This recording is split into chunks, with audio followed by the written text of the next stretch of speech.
Halo, jumpa lagi dengan aku di materi sifat dan reaksi unsur. Sebab kali ini aku akan bahas sifat dan reaksi dari logam alkali. Sebelum masuk materi, perkenalkan nama saya Antonius Rangga dari kelas 12 MIPA. Mari kita belajar. Pertama kita masuk materi, yaitu sifat.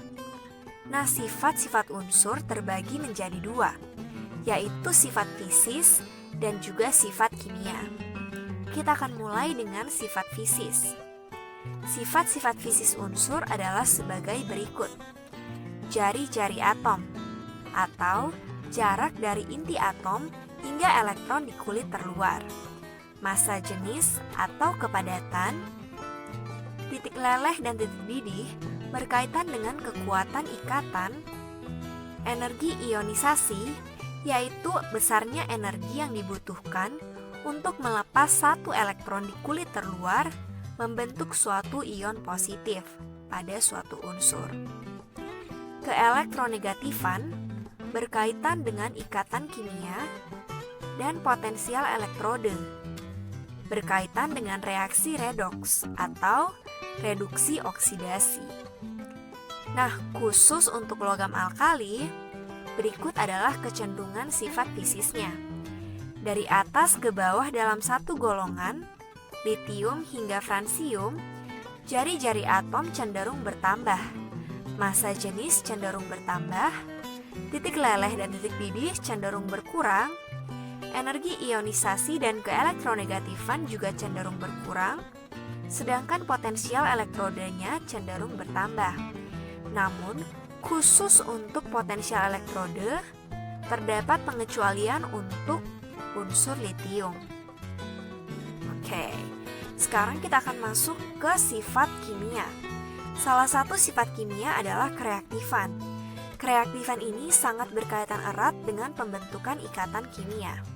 Dengan kata lain, semakin reaktif suatu unsur, maka semakin besar kecenderungan unsur tersebut membentuk suatu ikatan kimia. Nah, untuk logam alkali, dari atas ke bawah dalam satu golongan, kereaktifan cenderung meningkat. Selanjutnya, senyawa dari logam alkali ini bersifat ionik, sehingga mudah larut dalam air atau pelarut polar lainnya. Nah, udah jelas mengenai sifat, kita akan masuk ke bagian kedua, yaitu reaksi. Sebenarnya, reaksi ini juga termasuk dalam sifat kimia.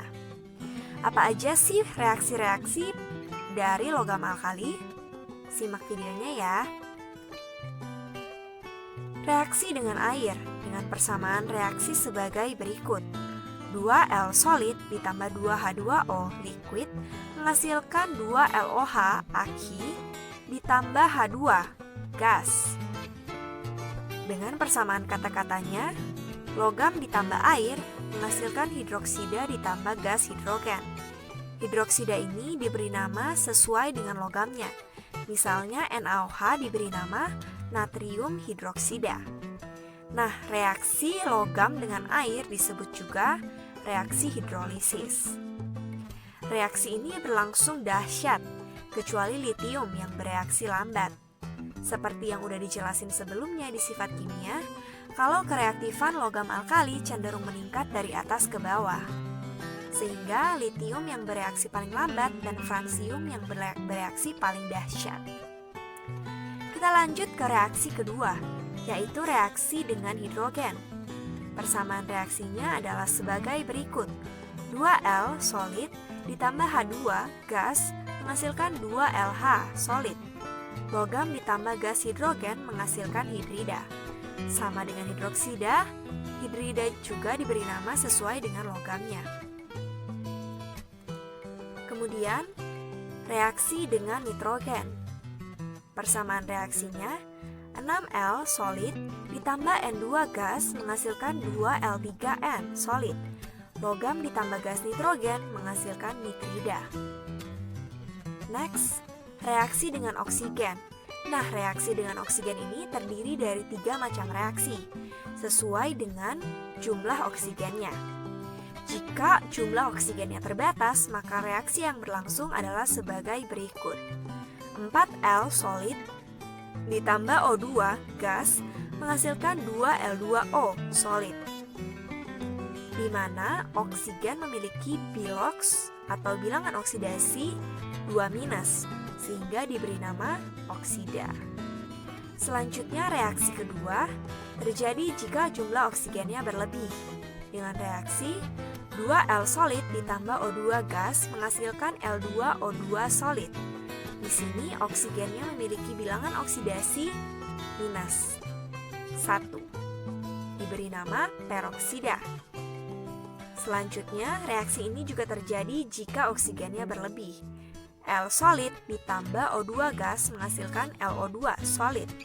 Di sini O memiliki bilangan oksidasi -1/2, disebut juga superoksida. Selanjutnya adalah reaksi dengan belerang sebagai berikut.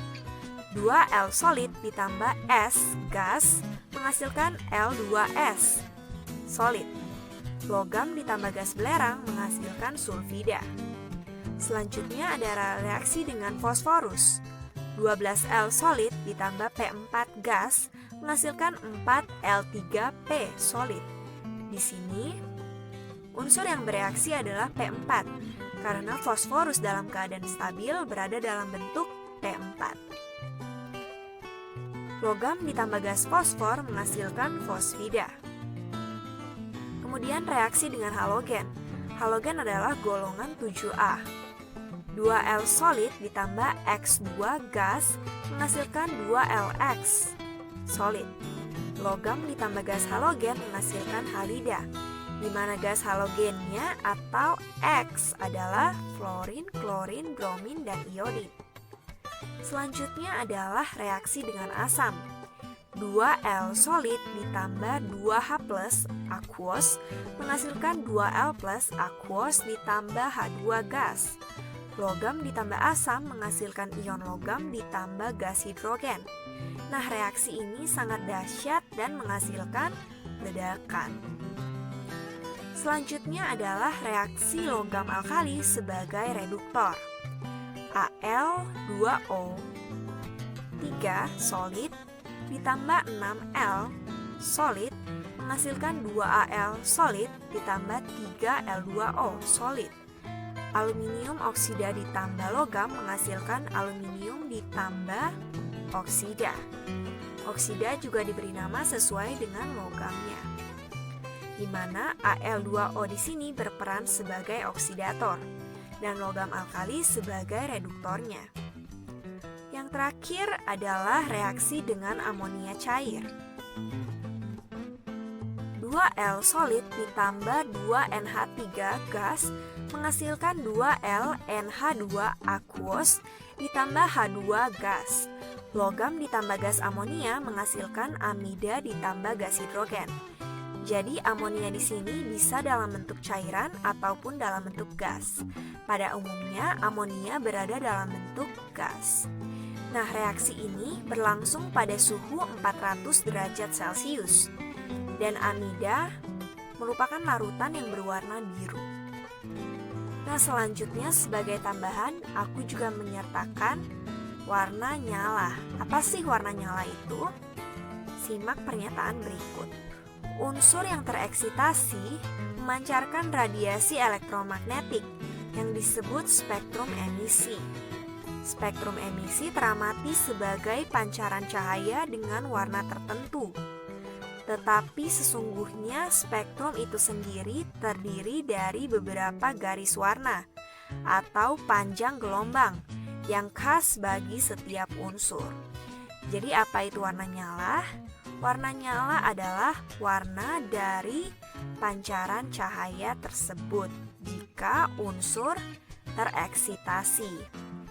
Jadi unsur akan tereksitasi jika terjadi pemanasan atau pembakaran senyawa pada nyala api atau bunsen. Berikut adalah warna nyala dari logam alkali. Litium memiliki warna nyala merah, natrium kuning, kalium ungu, rubidium merah, dan cesium biru. Nah, jadi cara menguji warna nyala adalah dengan pemanasan atau pembakaran senyawa dalam nyala api. Oke, sekian saja materi kita pada kesempatan kali ini. Terima kasih banyak telah belajar bersama kami, An Academy Indonesia. Selamat belajar dan semoga sukses. Sampai jumpa kembali.